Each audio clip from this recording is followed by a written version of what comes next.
Woo! What's up? Happy New Year. Yeah. Happy New Year. Jose fell in a vat of bleach, and he's got glasses now too. So. Jose is not Mexican today. It's very Irish. Jose is out with the Spanish flu right now. So. Yeah. Anyways, yeah. But you worked at how many Mexican restaurants? 3. Well, for those who don't know, you want to introduce them? oh, go for it. I'll let you do it. So Go this ahead. is Josh. This is our technical guru, the guy who always films it. The executive producer. Yeah, of the he's show. the one who we're always going. Yeah. Give it a shot. Well, today he gets to actually have shots with us. Hell yeah. And taste it out. And you've worked in a lot of Mexican restaurants, yeah? The 2 that I like to mention are El Cabo Verde and Key Mexico. Okay, so Taco Bell, you don't want to mention that one. The third one, honest to God, the third one is Jimmy B's. I didn't like working there. I've been there one time. I think I went with my daughter or my wife or something. We went to. I wasn't a big. I think they had like a peach margarita or something like that. And this was before I started drinking. So I was like, nah. I always try to see what the fajitas taste like. But there's a lot of places, Mexican restaurants, that the food doesn't taste really good unless you're drinking. Right. And Makes so sense, yeah. A lot of times I asked Cheryl the other night, I'm like, I want some fajitas. So I just picked up the meat at the market, made it myself, and I'm like, yeah, it tastes much better. I drink at my house. And Yeah, there's only a select few places to get it. It's good, but that's how I base my Mexican off of. Yeah. If they have good fajitas, they can't fuck anything else up because you got to get that. That's got to be on point. You got to get that all right. that little shitty meat. Like, if you do it wrong, especially skirt steak, you got to be high temp, quick, and straight to the point. Yeah. Hell yeah. So Happy New Year. Happy New Year. Happy New Year. It's we met last time in November. We didn't meet in December, did we? No, we didn't. So we're 2 late months. November. Yeah, we're 2 months out. We took the December off so we could all December hang off. out. And you had a trip. Shit, yeah, man, I had a If trip. everyone I could- went if you're- on a trip. If you're not listening, if you're not watching and just listening, You need to be watching. Don't tell them what. Don't tell them what I'm wearing. I or what won't. to You're say. right. They don't need to go find the video You feed, go find which the they video can find on feed. YouTube, Facebook, and now Spotify. Spotify. Yes. That's right. So now we're big league. We're big time. Ben, where'd you go? But did you go anywhere on vacation? No. No. Did I? Your mom's garage? Did I went to Lafayette with DJ. And Oh, yeah, we did. And we worked. Oh yeah. What'd you guys do there? Oh yeah, you're doing lights, yeah. Yeah. Yeah, Lights and River Ranch. Yeah. Me and DJ found a pretty good Mexican spot down there. It was good. As far as like the selection of alcohol and the fajitas were pretty good, like you said. You know what's funny is I found that the tequila, I can find really good tequila in bad neighborhoods for very cheap prices. No shit. Yeah. It's a good point. Where'd you get this at?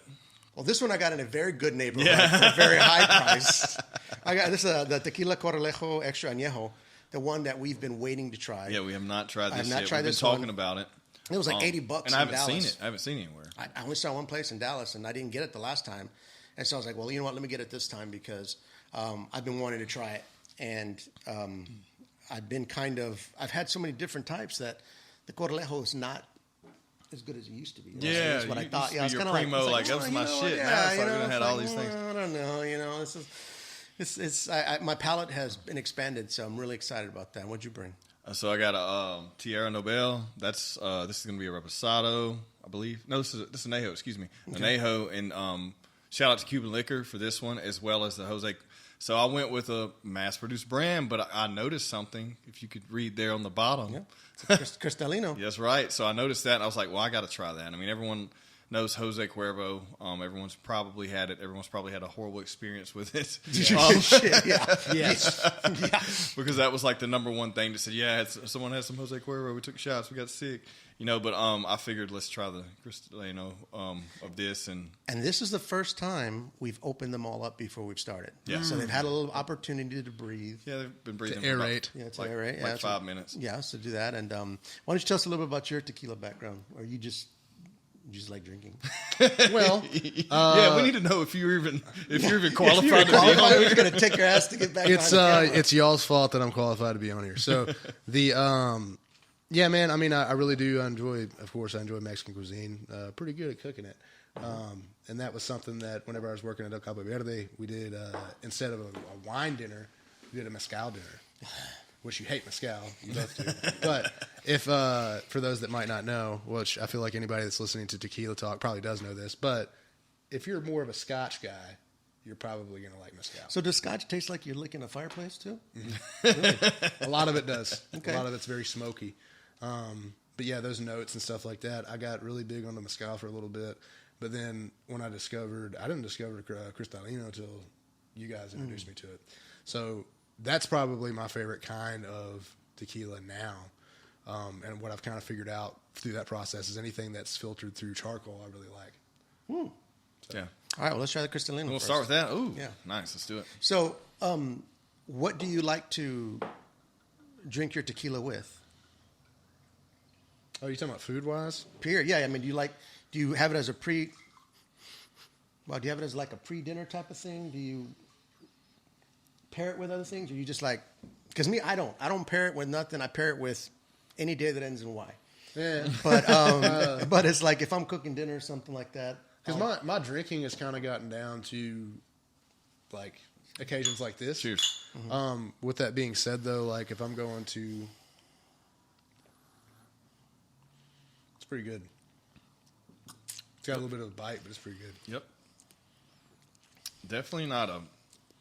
Ooh, I don't know. It almost tastes like a silver. It does, man. But it's smoother than a silver. It is smoother, but Well, it's definitely not what smoother than a Cuervo silver. it's not what I would That's for expect dang for a Cristalino. Like Yeah. it's not at all. It's a good margarita drink. Yeah, It'd be a good margarita drink. but still, like, damn, man, like, Yeah. hey, still best Jose Cuervo I've ever had. Yeah. You know what I mean? Yeah, and that's and we'll get back to you in a minute, but like you've seen those Centenario or the high end like $800 bottles of Cuervo, and they're like made by the guy who actually started Cuervo, and I always want to try those and say, okay, was it at one point in time a really Was it ever better? was it ever at one point in time a great product, and then it became so commercial that they just started, let's just spit this stuff out. But the owner or whoever, before their kids took over and only cared about profit, did he set aside some barrels and say, okay, this is my craft, this is what I love doing, and so I'm keeping this over here because I don't want them to mess with it and screw up my legacy. And they all made billions of dollars, but the flavor in that old stuff for those $200, $300 bottles actually worth it, or is it just like, oh, it's packaged nicer? Yeah. Well, I think that like small batch is like interesting now and intriguing. So like everyone's I feel like trying to take it back to the basics. Even the large distillers, right? Because they're like, we can't compete with all these small batches coming out left and right, and then you have all these celebrities buying up these distilleries, and then basically mass producing it, and it's a great brand. Like, I mean, what is the one we always talk about? Damn, what's Clooney's? Casamigos? Yeah, it's a decent tequila. Yeah. It just But really I is. think he just sold it not Did he? recently. For like $1 billion or something like that. I fuck mean, it was it. a smart Shout out investment. to him, Yeah, it was a great investment, for him to do that. And I go kind of through these little dips and valleys of different types of tequila. Like after Tequila Talk for like about a week or two, I'll try different types of things, and then it's kind of like sometimes I'll go home and be like, well, I really don't know what to drink or what to. I have like a little bit of a like Arnold Palmer, and then put a little tequila in it. Yeah. Just have a little thing, because I find that if I don't put a little something, I'll get a headache. Because I guess I've had so much of it, my body's like, wait, whoa, vato, hey, hey, it's time to gas up. But when I went on vacation, I figured out that I like buying tequila and drinking it at my house, because I was buying like $14 little, and it's shitty, little tiny margaritas, like it's 14, shitty, $15 bucks. Shitty tequila. And we went to Disney World, okay, and we stayed at the what the hell's the name of the place? The Coronado Springs. Okay. And we stayed, and the tower's got this this bar downstairs, and they have all these tequilas. I'm like, okay, good. We're staying in a place, in a Mexican place. They got some good tequilas. And so I'm like, what's your top shelf stuff? And the girl's like, well, we've got some Casa de Dragones, but it's it's a silver. Ooh. And it's like, okay, and it was $18 for a shot. Oof. For 2 ounces. And I was like, okay, well, you know what? I'll take it. Yeah, that's not horrible. That's not horrible. Yeah, for that's that not too tequila. bad. Yeah, that's not too bad. horrible. She's like, you want it on the rocks? You want sauce? I say no, Straight just up. straight, just neat, just like that. It was nice. I sipped it. It was real good. And it wasn't bad. But then, like when we were at Epcot, I tried like the top shelf one, had this little margarita bar thing. And it was really good. It was spicy though, and I've noticed a lot of the margaritas that they make are very spicy. I'm like, I don't really like spicy in my margarita. It's already spicy enough as it is, Right. and don't screw with the flavor, you know. But that was a premium, and that was like $17 for a little thing like that. Yeah. But it kind of kept me like balanced, you know, because you don't go drink, and they're like, we're gonna stop drinking for a week. No, you all gonna die. Yeah, You're not gonna like the first. You gotta have a little bit. Yeah, if I do that. So, but you know, everything was so nice. And everything. I didn't really feel the need to get it, but I was like, okay, I'm going to have one because I don't want to get back home and be like, I need a drink, kind of thing. So that was good. So what do you guys think of this one? No, I mean I think it's okay. I'm not a huge fan, but at the same time, it's just a really. I feel like it's a really, really smooth silver. It's a smooth. It tastes different. It's a smooth rubbing. After let it sit a little bit. But it is lightening up as you drink it more. Yeah, it is. That bite's not there at the end, and maybe that's just it's breathing longer too. I think maybe. You went away. Where'd you go for vacation? You guys went away for. We went to Perdido Key. So a friend of ours that works out with us has a house over there, and so he was like, "Yeah, man, it's a great place to go during the off season." And so I've kind of created this thing to where every year I'm taking my wife somewhere on a trip for her birthday. We don't buy each other gifts. We don't buy each other Christmas gifts or anything.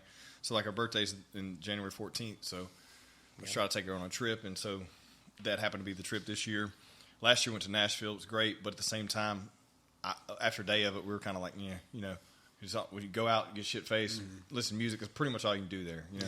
You can do that here. So. Right. I can do that anywhere. Right. But there it was nice because we were able to, like the first day we ran on the beach, like did like a 4-mile run on the beach, drank good, drank a little bit. I cooked a lot while we were there because we were able to get a house, not like we had to go out to eat the whole time. And then the second day we ran like 6 miles. We found this trail through the Gulf State Park. And the third day we biked like 13 miles on that same trail and then went some further. So we were active the whole time, which is cool because we kind of need that for our sanity. Yeah. But it was awesome to have that time with just me and her because we haven't had that since last year. You know, just me and her, no work. I forwarded the phones to an employee, didn't take any phone calls, didn't take any emails. May have talked to 2-3 people the whole time. It was nice. So I enjoyed it, man. Very low budget, super chilled. Shit, trip. mine wasn't. Yeah, I can only imagine. But that was good. It was it's nice to do that. And like me, this is our first vacation in 6 years. Well deserved. 6 freaking Yeah, so years. no matter what you pay for, it's well deserved. So, I mean, and my grandson's 5, so that kind of had something to do with it, you know?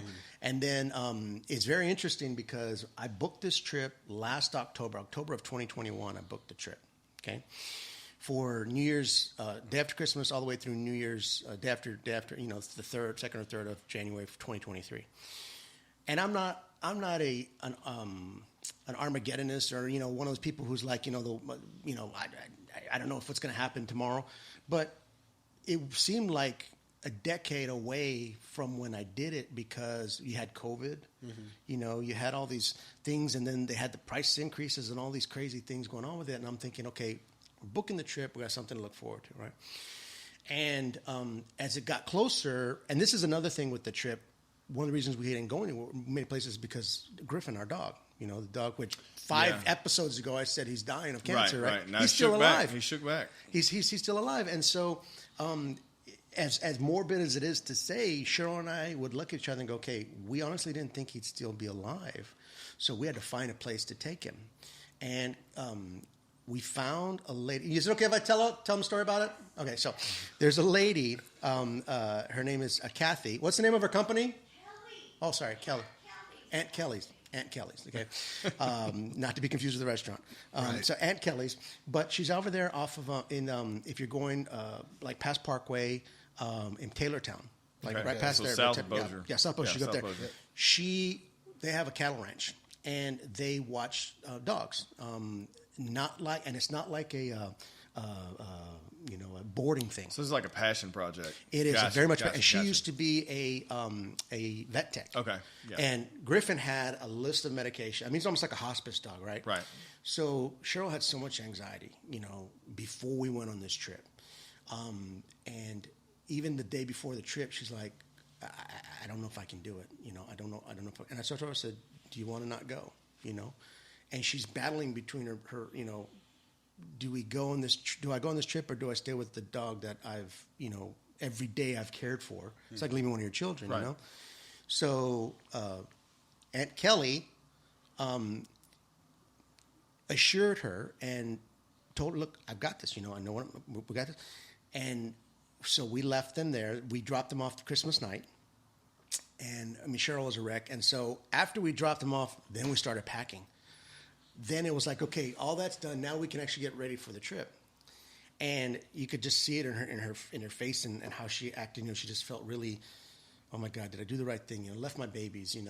They're like, where did you go? And she sent us a picture, and the dogs were like, okay, well, this is where we're at today. Right now, we're cool. We're good. Yeah, we're having a good time. Yeah, they're like, okay, whatever. As long as you feed us, we're fine. Yeah. But she took such good care of our dogs, and she probably charged us less than half of what a boarding facility would cost.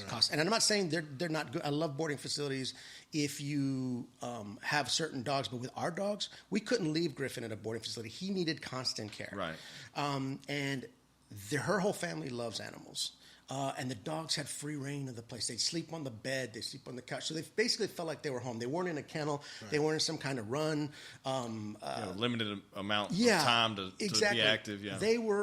And she actually even brought them back to us after we landed, after we got back. But it was such a stress release on Cheryl, because I was really worried about her enjoying the trip because of the dog. Because I knew after the second day, she let it go. How long were you gone? We were gone for 8 days. Okay, cool.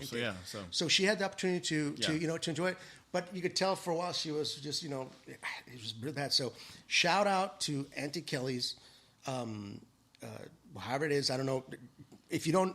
You can ask DJ or me or my wife, and we'll give you the information. But if you have a dog that you don't want to go into a kennel, or be boarded, in a larger facility.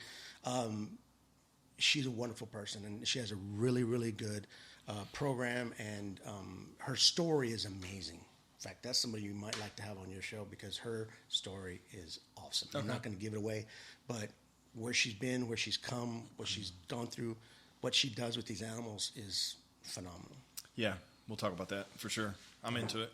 Which one? What do you want to do next? I guess we're going to save the Cortalejo to last, only because we've been talking about it for months now. But anyway, so we went on this trip, okay, and it was probably, Cheryl and I was doing the math the other day, and I was like, okay, it probably was probably about, just for 3 of us, it was probably about 11,000. Yeah. And that includes plane tickets. Yeah, that's a very good used car. That's plane tickets, the hotel, the food, because I dropped $800 on 3 character dining events. Oh shit! Yeah, keep going. That's cool. And but see, what I liked about it was we busted our asses saving for this trip. Yeah, look, it's coming, so the expenditures there. And so it was like, okay, whatever my grandson wanted. Cheers, salud. This is Tierra Nobel. Oh wow, it tastes a little different. Anejo. That's really fucking good. That's very good. What's that on the front? What is that on the front? It's almost like pine. Man, what is that? Almost like medicine. Overall, I like it. I like it. Reminds me of caramel. It's got a little bit of caramel in it, but it's more like a spicy. It's vague though. You know what I'm saying? It's got a spicy caramel flavor. Josh he takes some notes better than I do. Like I have to, after he says it, I'm like, yeah, you're right. Like that's the one thing I've noticed. Yeah, and after, if you let it sit on your palate for a little bit and you go back, then you really taste the caramel in the back of your mouth. Yeah. Can you taste it? Yeah, I'm still trying to figure out what is on the front. It's not so much of a woodsy. It is. Who knows what barrels it was just, aged in, but it doesn't say. We'll look it up. Probably whiskey. Yeah, no, of course, but I'm saying what type of wood. But either way, some type of oak barrel, I'm sure. It's got nice legs. It's got nice legs. It stays on the edge. Oh, here you go. Yeah, it's not. There's no explanation there on it. But yeah, man. So here's the thing. Our trip cost us in all $1,100. You know what I'm saying? Yeah. And for me, that's a very small price to pay for just a year refresher. You know what I mean? 12 months of 12 months. And of I agree with grind, you. I totally agree with you. But for something like what you're doing, you're you're taking your whole family, and if you think about it, it's not that bad. Yeah. You're taking your grandson who's never experienced, and then being able to see them experience that. That's game changing, right? And you can't replicate that in any other place in the world, right? I mean, it's only that experience is to that one place. They have a monopoly; they can name the price. They can. And honestly, and the mistake I made was, and I think a lot of people make mistakes, and it doesn't have to even do with Disney. They make the mistake of listening to too many people. Yeah. And the people that speak the loudest are the people who like to bitch about things. Yeah. And they're the ones who are always on the top. They're always the ones that, let me tell you about my trip. Let me tell you about this. So the whole Genie Plus thing. I mean, Cheryl and I even looked at each other before we went and said, this is probably going to be our last trip. Wait, what is that? Oh, the Genie Plus. It's like, I have no idea. before they used to have what's called Fast Pass, where you would go. Like at Six Flags or something, you can jump the line. You kind of jump the line. And before, a long time ago, you used to actually have to go get a ticket at each ride. Well, then they changed it to where you could book it on your phone. Okay. Well, now it's when you get up in the morning at 7 o'clock, you can book a ride, your first ride in the morning, and it was called Genie Plus. And I bought it when we booked our trip, so it only cost us $15 a day. Well, by the time we went, they were only selling limited numbers of it, and you had to buy it at midnight, and it would cost up to $30 per day, depending on the day. Per person. Yeah, per person. Right. So I was like, we bought that. This is a good thing about planning ahead. We locked in all our prices. Yeah. So it would have been a lot more had we not. Hell yeah! I mean, that's $90. You said 3 people. Yeah, per day. That's $90 per day, where you're only at $30 per day. So yeah. So yeah, and so we used the heck out of that. But I love that the virtual queue, the people are always talking about the reservation system. It sucks because you have to have a reservation to get into the park. I loved it. I looked at Cheryl and Sage and my daughter a lot of times. I go, okay, it is not as crowded as I expected. I mean, I expected assholes and elbows. Okay, it's what I had expected. The only day that I felt was really, really busy. We were at Animal Kingdom one day, and I was like, okay, this is the busiest I've ever seen that. Yeah. But the other parks, I looked at stage. I'm like, okay, I don't want to jinx it, but this does not even feel like a lot of people. So on New Year's Day or New Year's Eve, Cheryl, Sage, and I went back to Epcot to celebrate because we were like, we're going to be there at midnight. We're going to do it. And Japan had like a DJ and all those lights and stuff, and China had fireworks and DJ. I mean, it was a party, and it didn't feel like a lot of people. So on the way back, I was talking on the bus to one guy was from Kentucky, and they go every year. And so I asked him, so let me ask you, did you feel that the crowds were lower? He's like, oh my God, yeah. He goes, before COVID, on New Year's Eve, you couldn't even walk. It was like at 9 o'clock, wherever you were, that's where you were staying until after midnight. Yeah. They had porta potties on all the available grass areas. It was just, during the midnight fireworks for New Year's Eve, you could still walk along the World Showcase. So the reservation system I thought was wonderful. Yeah, it cost me a lot more than it did when we went 6 years ago, but it was worth it. Right. It was. Well, here's the thing too. Like, I mean, you have COVID, so you have people still don't want to get out and do anything. But also, you have inflation, dude. Holy fuck! Like what we went through in the past 2 years, everything's inflated. The housing market, the vehicle market, the travel market. It's all inflated. So I mean, I'm sure that has a lot to do with it. Yeah. Did you go anywhere for vacation? No, man. Remember, I had to go work in Lafayette. I'm boring. We did that, but you got. How was Christmas with the kids? That was awesome. This is their first Christmas to remember, right? Or kind of be involved so with. They got a trampoline, and which it was too cold to jump that day. But yeah, they got a trampoline. They got they got the baby dolls, like the realistic ones that creep you out whenever you walk into a dark room and they're sitting there. And then they got them like a tent, like set up so they have these things like these cushions called nuggets. Are you familiar with them? Oh, no. So. Like essentially what it's turned into is like a wrestling mat is really all it is. But yeah, like we put that in the tent because, it fits in the tent perfectly. And they got a lot of Play-Doh. They got a lot of coloring stuff. I mean, they got all kinds of stuff. Yeah. Just all the stuff they're into right now. Nora's big into drawing, which is awesome. And then Marsha's big into fighting me. So that's good, Hell yeah. That's good. I think we got another Andrea Lee on our hands where Marsha's concerned, to be honest with you. Well, and with this trip was really interesting because I used to be able to do 4 parks in one day because I used to go every year. So what are all the parks? Because look, I've never been to Disney World. I've been to the Animal Kingdom. What are all the parks? I've been to a few of them. Magic Kingdom, which has the castle. Okay, I haven't been there. I haven't been there. That's Magic Kingdom. You've got Epcot, which is the World Showcase in the ball. You have Hollywood Studios, which used to be MGM, which has Tower of Terror and the Rock and Roller Coaster and the Star Wars Land. Oh, by the way, I haven't been there. I'm going to tell you about Star Wars Land. And then Animal Kingdom. I've only been to Animal Kingdom when I was a child. So they have those 4 lands. And what the hell was I talking about? We're talking about Disney World. I know we're talking about Disney World, but I said I don't know why I said fucking talk about Disneyland.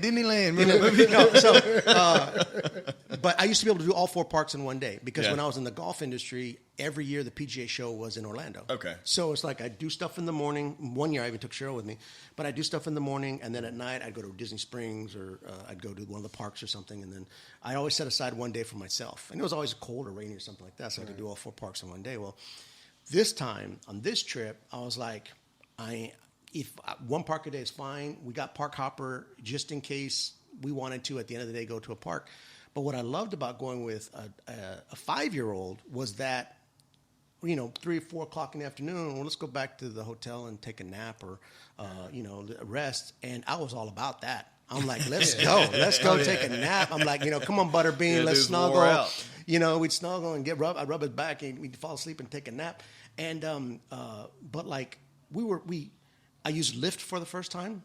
You never used Lyft? I never used Lyft. No, yeah, it was awesome. You used Uber? Uber, No, Lyft, hell no. I know free transportation. I'm gonna take free transportation. Well, right. We had to be at certain places to have dinner or have breakfast, and so I would take a Lyft. But it's the first time I had it on my phone, and it was like $16 to get to there, and I can do black with like Alexa. I'm like, hell yeah, so I did that, and it was the first time I used it, and I really enjoyed it. For the sake of at least being there. Now, I'm not sure if I'd want to do it here because of all the stuff I hear about, getting, gunned down and stuff like that. Yeah, I've only taken Lyft here like once, I think. So, so we really I enjoyed using that for the first time. But we would, go back to the park at night and get something to eat or do something. But it was not regimented. We weren't like, okay, this day we're going to do these things. We're going to do that thing. We pretty much did everything we could within the time frame we had. One thing I did notice is that, and we booked our trip through Joseph Ivey, Keys to the Kingdom Travel. So if you need shout out to Joseph, great guy. And we actually had an issue with our room, but it ended up being a blessing. Sometimes you're like, oh my God, I can't believe that crap happened. But in the end, it ended actually being a blessing for us. We love that resort. It's gorgeous. If you ever stay at a Disney resort, stay at Coronado Springs. But we had where we were staying was we could go. Sage just went on walks like every day in the morning. He'd go on walks and stuff like that. And so we'd get back and sometimes Sage would go to Epcot or we'd go get food downstairs or we'd Uber eat it. You like Uber Eats, and it's like they'll deliver to the front of the resort. So you could have Taco Bell, you could have, Shake Shack or whatever, because they got a lot more food options there than they do here. So that was a lot of fun, and I enjoyed that. But what I think I enjoyed most was watching my grandson experience everything. Yeah. Because I'd look over, I'd see him, watching Lion King or watching Fantasmic or something like that. And it just was like, ah. And then anytime he saw anything, you want it?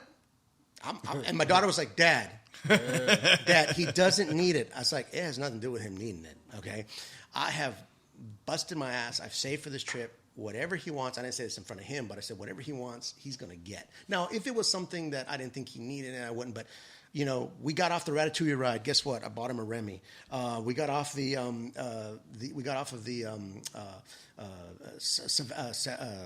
Savannah thing, the Animal Kingdom thing. The Animal Kingdom thing. Yeah. What the heck that's called? Safari. The Safari. We got a Safari. Bottom of Opaki. It was just because for me it was just the joy of saying, okay, we've worked hard. We didn't put any of this on credit cards. Everything was paid for, and we even had money set aside for. And this is a good tip for people. We had money set aside so when we would. And I had the little magic band type thing. It would light up, and I'd just be like, beep, beep, put my number in. I'll take that, I'll take that, I'll take that, I'll take that. And at the end, Cheryl's like, $600-something. It's like, it's cool, we're good. But it was a lot of fun, and I enjoyed watching him experience it. So whether or not I got to ride something or not was great. But I matured in the sense that I gained more joy out of their experiences. And I thought, to me, at least to me, that was like fantastic. And I told Cheryl and Sage when we got back, I said, okay, we're not waiting another 6 years before we take another vacation. Because when Lindsay was younger, she used to be in dance. So like we'd go to Hot Springs, Arkansas, like once every year for the summertime. And it wasn't necessarily a vacation, but we got away. Right. You know? But we had that conversation. I had that conversation with someone, Nate, with a couple shows ago about the conversation of like these people going all over, traveling, using all this money for their kids for the sports and these activities. Oh, They're going out of town and doing it in all these fun areas, but they don't really get to have, they still don't get to get away and do things. Right. And I think it is important, no matter what like, I'm just telling you, the trip we took was 5 full days for $1,100. Yeah. Food, alcohol, stay. Yeah. I mean, you think about that. That's not that bad. I mean, and it's not a money thing. And if you plan ahead, you do things maybe you do things in the off season, not the busy season of that one area. Like, there's so many things. All right, here we go. Oh my God! Yeah, he's going off. Bro, I'm going hard. Yeah, I'm going to. This is his. I'm going to the board. Do you still stand by Cortalejo? Is this hard to the paint on this? You know what's cool? The only Disney experience I have is Disney World, and I was your grandson's age. 5? Yes. That's the last time you went? Yeah. You know they got more parks now. No, they got. They just. I know, like, MGM had just like. I'm good. I just want to sip it first. MGM had just become a thing. So I remember riding the Tower of Terror, dude, like freaked me out completely. To be honest with you, it wasn't so much that it freaked me out. I remember seeing the pictures. I remember how I felt. It made me really nauseated. Yeah. So I was like, dude, like, no. Well, first time I rode that, it was really weird to me because I thought it was just one of those rides where you go up and you drop down. Wait, you got on that? You won't even get on a damn ladder, bro. What the fuck? Is that why you won't get on a ladder? He steps on a curb. He's got height issues. No. I'm telling this story. Fuck this. No, this DJ's like, no, dude, it's not a big deal. Just get on the ladder. Ben, you're at like death height, like next to one of the busiest roads in Lafayette, without a fucking safety harness, without a guardrail, We're not going to mention the name of this company that we did this for. No, we're not going to mention the name of the company we did this for. But dude, it's like, dude, it's not a big deal. And I'm like, yes, I got twin daughters. It's a little bit of a big deal. I've done it for 5 years now. So it's not a big deal. He was scared before the first time he did it, though. He admits it now. I was more worried about the balconies. It's fucked up a little bit. You're more worried about the balcony. There's a rail. I know, but the wind and it was always windy when I do it. You'll be fine on those balconies. It's that. I don't know, man. You're on a balcony that's never stepped on but once a year. So you don't really know how sturdy it is. If you think about that, I'll be freaked out next time I go. You're welcome. Okay, this is great. Awesome. It's great. I like it. It's got a good flavor. It's good for an extra añejo. It's not super sweet. Have we had an extra añejo on here? Yeah, we've had a couple. It's like the syrup of tequila. It's pretty good. We had I had the Don Roberto. I had the Don Roberto extra añejo. That was a long time ago, though. Yeah, and I think Jose brought an extra añejo. He may have from somewhere. That's good. But this is nice. It's not like super sweet, which I like. The taste though is like Christmas, bro. It's woodsy. Yeah. It's almost got a peachy flavor, like a peach rind. I do that again. Like skin. There you go. Yeah, there you go. Peach. Yeah. Got like a peachy kind of flavor, but on the front of it, it's very warm. Yeah, it's good. I like it. Yeah, I had those, but it was year 2000 when I went. That's the first time I went to Disney World was in 2000. That's the first time I went to Disney World. I grew up going to Disneyland. What if we were there at the same Bro, you were the little kid crying like a bitch on the ride. I was like, I rode everything. Yeah. Well, what I like, I told Cheryl, I said, and this goes to say something. I got to tell you guys about this. And I remind me to go back to this, but what we had decided, like Sage and like we want to ride the Rise of the Resistance, the new Star Wars ride, which has 3-hour waits, or you can get in a virtual queue kind of thing, or you can pay to actually get in like a reserve spot. So first day we got there, we're like, okay, we're going to get in line because as long as you're in line before the park closes, you get to ride the ride. Okay. So we got there at like 7, and then park closed at 9. So it took us like an hour. The wait was only like an hour and 45 minutes. So only. For that ride? Yeah, because there's 300. Sometimes there's 300 minutes. Is it worth it? Oh yes, yes. Okay. Because this ride is so immersive, and I can't even begin to talk about it. I mean, you can watch it on YouTube and see it, but they take so many aspects of all these rides, the technology, and they make it different and you go into these different scenes, and they're so smart because they put you in these queues, and then you go to the staging area where you watch part of a thing, and then you go to another staging area, and then the thing rotates and takes you to another part, and then you end up getting pulled into the Star Destroyer, and you open up this big thing, and you're in this giant room with all these stormtroopers, and the screen looks like you're in space, and you've got all these TIE fighters and stuff, and I mean the whole time I'm going, I'm freaking out. By the time, and then you go into you're on these trackless. I got a question. I'm not to cut you off. Can you drink during these rides? What do you mean? Can you drink? Like, can you have drinks on these You rides? get boozed up. No. Yeah, I mean, you don't drink on them, but you can drink in line before them. Yeah, you can drink. Yeah, Okay. Because just wondering. No, Keep one thing going, Disney, Disney has done now is there's alcohol in every park. Because that's what's up. So Yeah, you that's can what's up drink now. while you're waiting in line for an hour. Yeah, That's yeah. I like what it. I'm I'll wait in thinking. line for an hour. Yeah. DJ's like, can I get smashed Can I get fucked before? up? I mean, why not? So I mean, they even have like full size AT-ATs. You go in this room and there's full size AT-ATs, and you're looking like, what the? Wait, they built life-size? Yeah, AT-ATs. There's a room that you go in, and you're like What in is the that? stage. Is that the tall that's thing with the the legs? Yeah, that's the one. That's like the big camel looking Yeah. Leg, things okay, in the thing. And so when I was done with it, Sage laughed because he was looking at me. Do you guys remember the scene? You ever remember that movie Twins with Arnold Schwarzenegger? Danny DeVito? And Danny DeVito, Yeah. remember that? And the first time he slept with Kelly Preston and the look on his face and Yeah. was just sitting there. That's what I looked like at the end of that ride. I was like, oh my God. It was just the most phenomenal thing. So it was great. I'm glad we got a chance to do that. That was one of the things we said. Okay, we're gonna do that. That's the one thing we're gonna try to do. So we went and we ended up doing that ride, and everything else was just like, if we get a chance to do it, great. If we don't do it, no worries. Because Hunter wouldn't have known whether we did something or not. You don't know. Well, that's the thing with me. We only took, I think in my life, I only took one family vacation. I believe we grew up really poor, and then when my stepdad come along, we had a little bit of money. But my mom was telling me this story the other day of like how we went on this family trip. Her and my stepdad had just gotten married. And it was before my mom had her next 5 children. It was just me and my brother and my mom and my stepdad. We went on this trip, and I remember them telling me, like, I remember we were pinching pennies, but we were able to do a lot. So we went to wherever, Orlando, wherever it is. We drove there.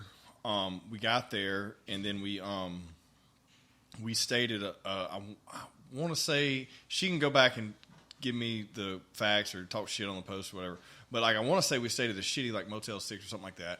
And I remember like eating when Burger King, McDonald's had like the 50 cent biscuits or whatever. I remember eating like really cheap. But I remember us going and actually, I don't know why I remember those things, but I just remember like we were being frugal, but at the same time we were able to experience things. So we did go to Universal Studios. We went to Animal Kingdom. We went to SeaWorld. And from what I remember, she was like, you can do these 3, or you can do the other one. Right. Which what's the other one? Safari? No. We did the Animal Kingdom, we did SeaWorld, and we did Universal Studios. Okay. So we only did one Disney thing. Oh, okay. But she was like, you can do all of these, or you can do the Disney World thing. Because apparently the Disney World was more expensive. But later on, I found out, they may kill me for saying this, but I don't care, that my stepdad, and this makes me feel great, and he's a great guy, he didn't have a lot of money, and he took a personal loan out against his truck to take us on that trip. Damn. So, like... And you remember it. You remember it I to this didn't day? know. Well, I remember the trip, but you but remember my the mom trip, was yeah, just telling me that the other day, and I was like, man, that's awesome. Because we, at that age and at that lifestyle, we wouldn't have been able to do that. Right. She was a single mom that was a hairdresser. He was an EMT for firefight, for fire Right. department. So, like... Yeah, man. I thought I heard, like, we were just talking about that a couple weeks ago. I was like, man, that's awesome. So I've never been to Disney World.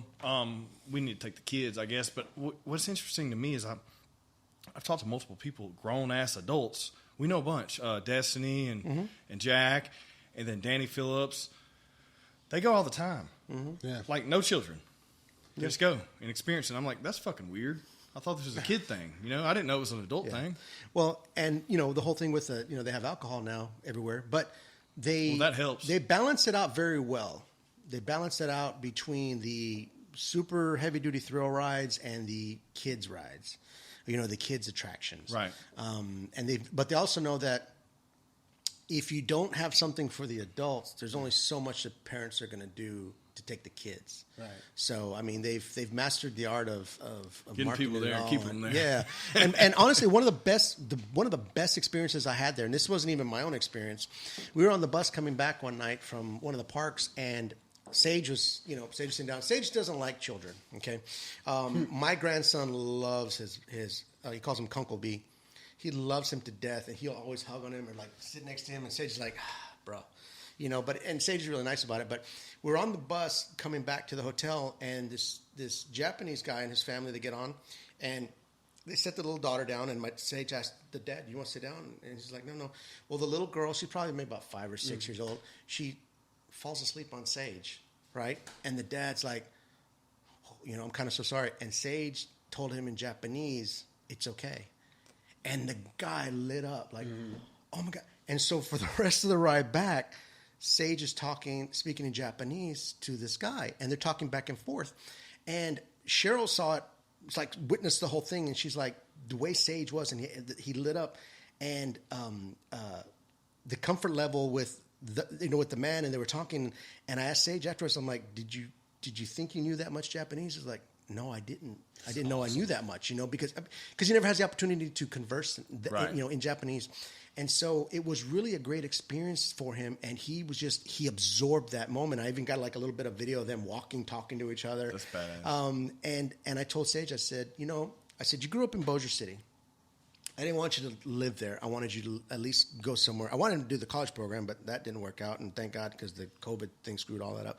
But I said, you moved to Dallas, which is a bigger world. Yeah. I said, when you come here, you realize there's an even bigger world, because you have all these cultures and all these people from all these different countries.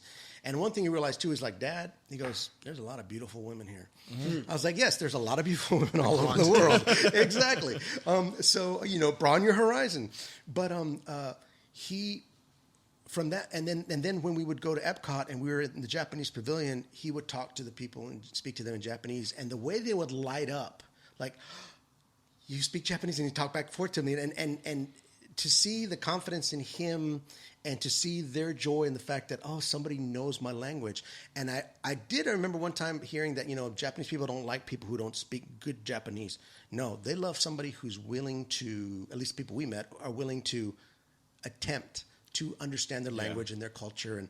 And so that was just a wonderful experience. And I thought, you know what? Being able to do that and watching him do that and seeing the happiness in his face, and him just becoming the child I remember. Not that he's not, happy, because he is very happy. He drives Ferraris all day, and every time we tell somebody what he does, or every time we take somebody home, they're like, I wish I had your job. It doesn't matter what they do. If they're a doctor or a lawyer, they like, I wish I had your job.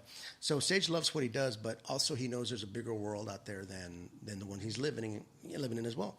So the exposure to all the different cultures and exposure to everything like that was really just a wonderful thing. And I'm so proud of him, and the fact that he just went right into it and started talking to him was like, that's great. And Cheryl's like, he's talking. I was like, oh, that's so cool. No, man, that's badass. I think it's awesome. I think it's awesome that you guys are all experienced that as a family, right? Mm-hmm. Because, who knows what'll happen tomorrow, right? And those are memories that live on forever. My wife is going to go Pokemon hunting. Are you into Pokemon? I do like Pokemon. Do you have it on your phone? No. Pokemon Go? Yeah, Pokemon Go. No, but I've just been recently reintroduced to the trading card world, because I've been doing this UFC card stuff, because I've noticed so many UFC fighters, in passing us training and people here locally. And so then I've got back into, my kids now are getting the Pokemon cards. Yeah. And I'm like, I used to have these fucking things. And the things I used to have cost like, if I still had all of the cards that I used to have, and I kept them in very good condition. Yeah. I didn't play games. I traded, I collected them.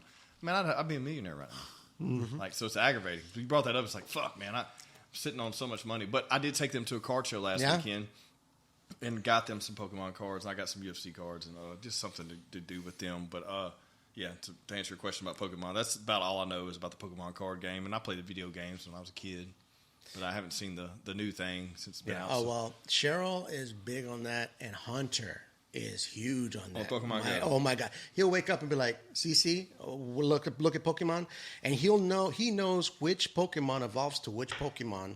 He's like, Papa, look, it's a so-and-so. He evolves into this and he evolves into that. I'm like, You know, and Cheryl's like, you really need to get into it. I said, Cheryl, that's your guys' thing. Yeah. That's your thing. I don't want to get involved in that. You know, that's, first of all, I have an addictive personality, but second of all, I love that Cece and him go pokey hunting, and he gets her phone every morning, and he's like evolving stuff and, you know, doing everything with it. And for a 5-year-old, I'm blown away by how much knowledge he has on these characters. And he's got 2 binders full of Pokemon cards. Okay. And what we'll do is, like, sometimes on the weekend, Lindsay will FaceTime us or messenger us, and Hunter's sitting there with his, he'll open up his book and go, I have this one right here, and he evolves into this one right here. And so we're sitting there for half an hour, and he's showing us each one of the little things in his binder. And I'm like, first of all, technology we have now is unbelievable. I'm blessed in the fact that I could get in a car and be to him in 5 minutes. Yeah. You know what? If I wasn't, knowing that I could do that and see him on a daily basis, I don't know if it'd break my heart or make me happy, the fact that I can see him every day but not be with him. But there's so much more that you can do and be close to your family today than you ever could a long time ago. Yeah. Or I want to say a long time, 5 years ago even, 5 or 10 years ago. And so, you know, he'll show us like all his Pokemon, and then he'll take us into his room and be like, Papa, come here. And he'll take the phone and he'll set it up. And he's like, I've got this and I've got that. And he gives us a tour of his room, you know, every time he's on the thing. I'm like, you know, Butterbean, I was there yesterday. You know, but just the enthusiasm he has and the fact that he's so smart when it comes to all these different characters and stuff like that. I'm blown away because I don't even remember being that age. No, I don't either. I vaguely remember kindergarten. That's it. But we took a lot of pictures. Yeah. And every day we'd show him like all the pictures, stuff like that, because I want him to remember, you know. And also I bought him a lot of stuff because I wanted him to have an anchor point to this that experience. Time zone, yeah. To this experience. That's a good thought. That's a good thought because, like, when they see that item, it'll trigger that memory. Mm-hmm. Whereas maybe if they didn't have that item, they wouldn't. Yeah. You is he still doing martial arts? Yeah, he just got his yellow belt. So is he? Like, has he? Like, it's so fucking cute. His grandson. So like, when we started going, I think the first time y'all come in, I don't know if Lindsay was there or if it was you. Can't remember. But like he was the class clown because he's so young, right? He's 4, I believe. Yeah. And my kids did it for a short time, but now they're doing like running club and stuff now, so they want to do something different. But regardless, I was like, that's awesome to get them in at that young of an age and then teach them that type of discipline that early on because the whole class would be like, hey, you need to chill out. Yeah. It's not a dance party. And they would call him down, and it was so interesting because Marshall, when they promoted him, you know, he would talk about him. He goes, you know, every one of these kids worked hard and they earned this. And he goes, and Hunter, you worked hard for this, didn't you? And Hunter's like, yes, sir. You know, because there's a lot of times he had to sit out of class, because, you know, but I knew that Marshall did what he did. Benton Martial Arts, 5 miles north of I-220 on Benton Road. I knew Marshall did what he did because he loved all his students. Yeah. You know, and I'm like, okay, if he's hard on him, it's not because he doesn't like him. It's not because because he understands that unless you form them now, they're not going to be good kids when they get older. Mm-hmm. So to watch him make those children, or make sure that those children understand that they earned that belt.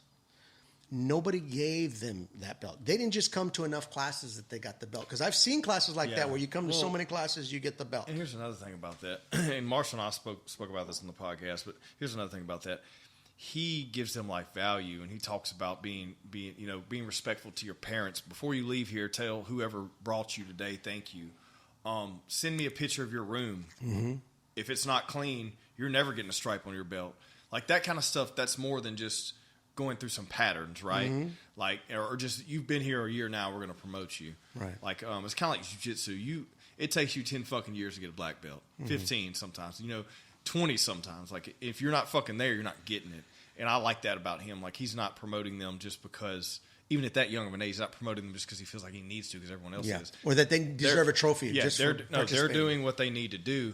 But what I thought was awesome when my kids were going there was Addison come home and she was like, I cleaned my room. Can we take a picture and send it to Mr. Fuller's room? I was like, hell yeah. I thought that's cool, man. Like, I think why does this grown man want a picture of your room? Yeah. I think it's awesome though. Like, right. Like the fact that you're instilling those type of values that respect the ones that are providing you opportunities, and also respect the things you have and take care of them and value them, and that's what he does there. And I love it. I can praise him forever because I've been there since he started the thing. So I love him, Yeah, no, he's definitely worth, because every child has a moment when they test the boundaries. They test with how far away how much further can I get with this? And I knew that discipline was very important. It was very important, at least in my life, because my dad was military. So it was like everything was yes sir, no sir. And even when Hunter talks to us and he says yeah, or that we say yes sir, no sir. I mean, he's taught his mother, his father. It's like you don't say yeah, you say yes sir, no sir, yes ma'am, no ma'am. And I can't remember where we were a while back, but we were somewhere, and our next door neighbor was talking to Hunter, and then after Lindsay picked him up and went, our neighbor goes, "That is the most precious, well-mannered little boy I have ever met," and we're like, "Yeah, he is, and he's a blessing. I mean, he's my angel. I was talking to Cheryl the other day. I said, you know what? I said, he saved my life because." You asked if we're going to cry on this. We might. He saved my life because there was a point in time when I knew Sage was going to go away because he didn't belong here. And I've even told Lindsay, look, if Hunter wasn't here, we wouldn't live here. But when Hunter was born, I had lost vision before he was born.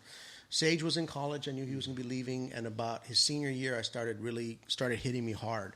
That's when I started walking. I'd walk like 4 to 6 miles, 4 to 10 miles a day, just depending, because I had to just get out and just sweat out and stuff like that. And I would not come to grips with the fact that he's going to be gone. I mean, and he's been my buddy since the day he was born. And I knew he was going to go, whether he was going to go to Orlando or whether he was going to go to Dallas or I knew he was going to leave because I didn't want him to stay here. I want him to stay here only for me. Right. I think. So when Hunter was born, I gained purpose again. I had stopped painting. I had stopped really doing much of anything other than just going to work and coming home and drinking. Yeah. And when Hunter was born, he gave me purpose again. It felt like I had a baby again. I felt like I had a child. I felt like I had Sage over again, And my daughter's even told me, she's like, well, I kind of wish that you had felt more like a grandparent than a parent. I was like, well, it saved my life because I would have gone, if I had not had Hunter when Sage left and went on his own, I would have fallen into a depression that I'm not sure I would have been able to get out of. Yeah. And having him and seeing him, and I will never take for granted the fact. I mean, I've got pictures of the day he was born. Him holding he's holding my finger like this, and his hand is not any bigger than my finger. Yeah. And every year we take a picture. Now his hand is like this big. He's 5 years old. And I'm like, Hunter, it's big. But he's given me a purpose to. Not to live for him, but to watch him live his life. And people have always told me, you know what, before you die, your life flashes before your eyes. I had a thing a few years back called transglobal amnesia. What the fuck is that? Yeah, here we go. What? We're gonna go into something really heavy here. Okay. Hold on. We need refills. Yeah. Okay. You've gotten off track, sir. I've still got some tequila. I'm gonna go back with this Tierra minute. Nobel only because I want to compare these again because I'm at a standstill of what I like. I love this. What do you want? You want some more? Pour a splash of crystalline on there. Okay. Oh, then that's actually smart. That's going to be a good mix. That's good. Okay. That's so back in October, 2 ounces. probably about 4 years ago in October, I was working on something in my driveway. And I had fallen down. Excuse me. I fell backwards and hit my head.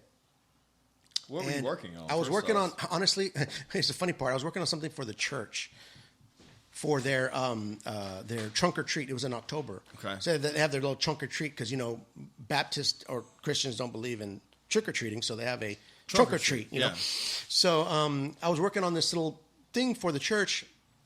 And I was I was painting and everything, and I backed up and I fell backwards and I hit my head.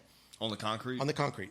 And if I blacked out I didn't know it. I had no idea. I was just like, it's like when you black out, you don't know you blacked out. No, you just wake up, right? Yeah. So I didn't know if I'd been out for a while or not.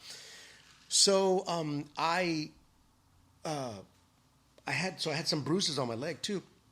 Well, the following day on Sunday, I went to church. I came back home. Cheryl and Sage were at their other church doing Sunday school. And all of a sudden I felt nauseous. And I was like, so I went and I felt like I was going to throw up. So I took some Phenegrin.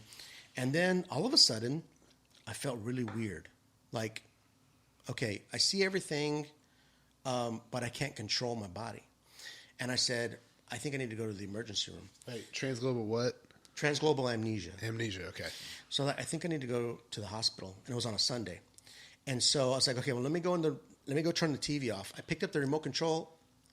I didn't know how to use the remote control. When was this? This was in October, about 3 or 4 years ago. This was before, I think, BNI. I was about to say, because we didn't hear about this. 18 or 19? Yeah, it was a while back. Okay. Or maybe it was, I don't know. Cheryl would know better than I would. And so I couldn't figure out how. So I was like, you know what? That's it. But then all of a sudden, as I'm walking in the thing, I go, okay, this is it. I'm going to die. I have no control. You're walking to the hospital? No, I'm walking in my garage trying to, because I went back to work on the project, right? And then I started feeling really weird. And I threw up a little bit, and then I took some anti-nausea medicine. And then I was like, okay, my body feels really weird. I can't feel anything. I can't control my body. I need to go to the emergency room. So, but I can't, I'm thinking, okay, I need to go to the emergency room, but my body's not doing what I'm asking it to. And I'm like, this is it. This is how I go. So I said, you know what? I said, just let me get to the hospital. I don't want my family to find me in the driveway. Just let me get to the emergency room. And I thought, okay, this is it. This is how I go. I wasn't scared. You come to grips with it? I'd come to grips with it. I wasn't scared. Yeah. I just thought, I'm upset that I'm not going to see my grandson grow up. I'm upset about certain things. And so when people say, oh, your life flashed before your eyes, well, what flashed before my eyes was a future that I didn't think I was going to get to see. Mm-hmm. And so I drove myself to the emergency room, and then all of a sudden, Cheryl, my phone rang, and it was Sage, and he goes, hey, where you at? It's like, I'm on my way to the emergency room. And Cheryl heard me on the phone and slammed it in reverse and drove to, so I went to the emergency room and I walked in and I had my driver's license and I stuck it in and I typed the thing and then I took it out and I stuck it back in and typed my name again and stuck it out. And then I walked over to the lady and I go, I didn't know what was going on. So then I went into the triage area and I told the lady, it's like, I had a thing the other day. And then I saw Cheryl walk in and then the triage nurse asked Cheryl, do you know him? She's like, yeah, that's my husband. And I was sitting there holding my backpack and I was rocking back and forth like this. And she says, can you tell us what happened? She's like, and Cheryl's like, I don't know. He just said he was coming to the emergency room. Well, so she didn't know that you had failed the other she didn't day. I didn't tell her I had fallen the day before. But I just didn't told her think I was you'd done feeling any weird. damage. So I really feel kind of weird. And I actually have to backtrack because a few days before that, I had gone to my doctor because I was feeling in my left hand. I was like, I feel kind of weird, And so I thought I might be having a stroke or something. That's before like that. you. This was before I'd fallen. So before I'd even fallen. Okay. So I think they call it a TIA or something like that. And my doctor made sure it wasn't. I didn't have anything. My brain did a scan. Everything looked good. So it was kind of a weird series of events that happened. So I'd gone to the emergency room, and I got into the emergency room around 12 o'clock. I remember going to the bathroom, and then I remember little snippets of things that had happened. And I remember Cheryl coming to me and telling me, you need to tell Sage you're going to be okay. Because Sage was freaking out. And so I grabbed him. I said, it's going to be okay. I'm going to be all right. And then Hunter came and Hunter was still a baby. He came and I was like, hey, Butterbean, it's going to be okay. And certain things would happen where I would go, oh, because they said, oh, it's elevated. And I go, oh, because I take this medication. Mm-hmm. Yeah, so they're kind of moment of clarity. Yeah, they're moment of clarity, right? Yeah. And so then they're like, okay, we need a urine sample. So I went to the bathroom, and apparently I passed out. I blacked out. I fell. And Cheryl couldn't get back there. She's like, what's going on? Like, we need to just wait here because we need to figure out what's going on. And I was apparently having some kind of pain, and they kept giving medication for pain, but I was still in pain. And Cheryl said, I wish I would have videoed it because it was really weird. And so then I went into I was in the room, and they're like, okay, Mr. Chavarria, we need to get a urine sample.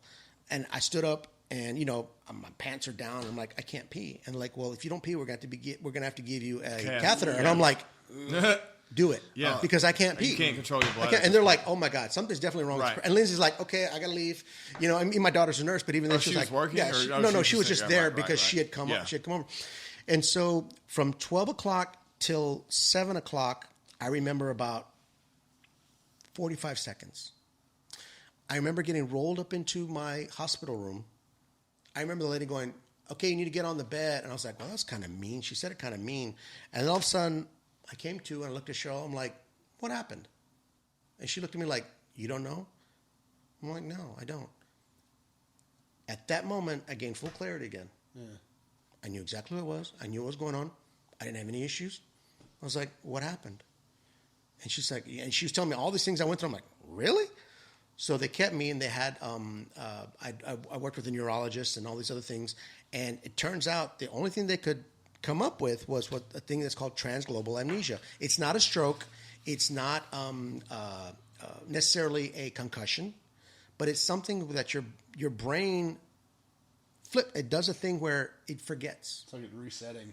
It's like a resetting thing. Yeah. But I remember the moment I came back to, and I was totally fine. That's interesting. I've never even heard of it. No No, clue. I didn't either until I looked it up, and they said, okay, this is what you had. had. No issues since. I'd never had any issues since. Nothing ever has happened since that day.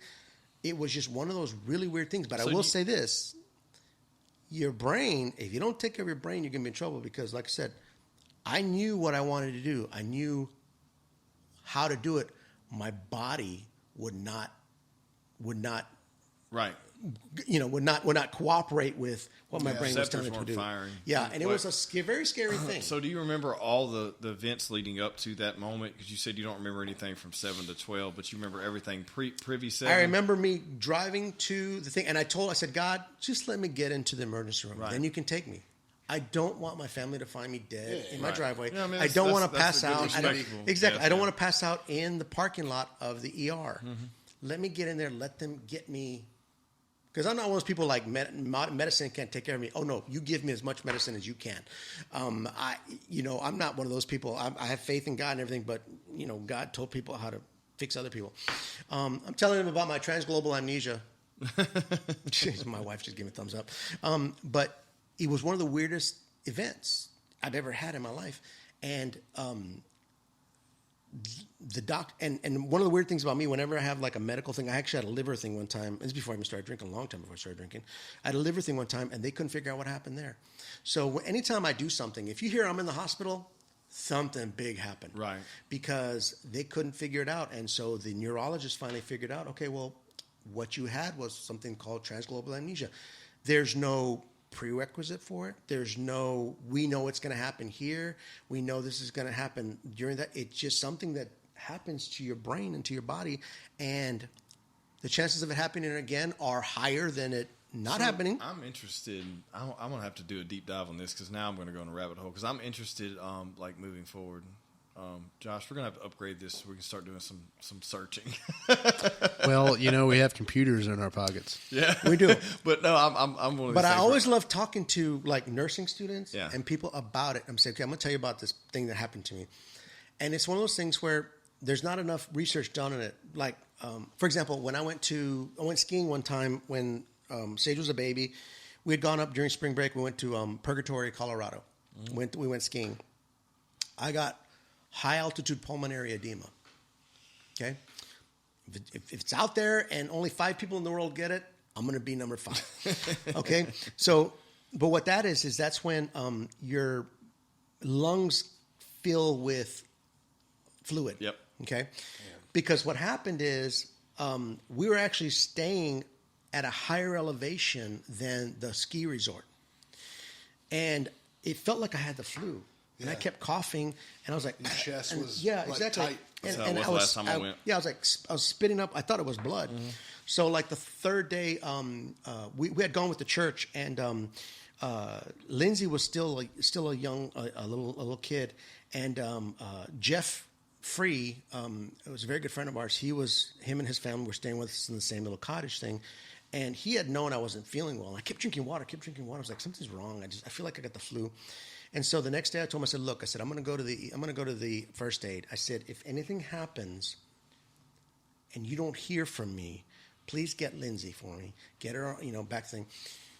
I went up to the first aid. People, I said, I don't feel good. I feel like I'm having trouble breathing. I'm coughing. Everything hurts. I said, I feel like I'm coughing up blood. And they're like, blood? So they put me on the O2 sensor. Okay, you're supposed to have 99 to 100% O2, right? Mm-hmm. I was at 64. Yeah. They put it on my thing, and they go, this machine's broken. They took the machine away, brought another machine, 64. Yeah. We need an ambulance. Then they take me and they give me x-rays. They call my wife. We have your husband. My poor wife, she's freaking out. We have your husband. He's here. We're going to send him to the ER. He's got fluid in his lungs. Mm-hmm. So Jeff, thank you God for him and his family.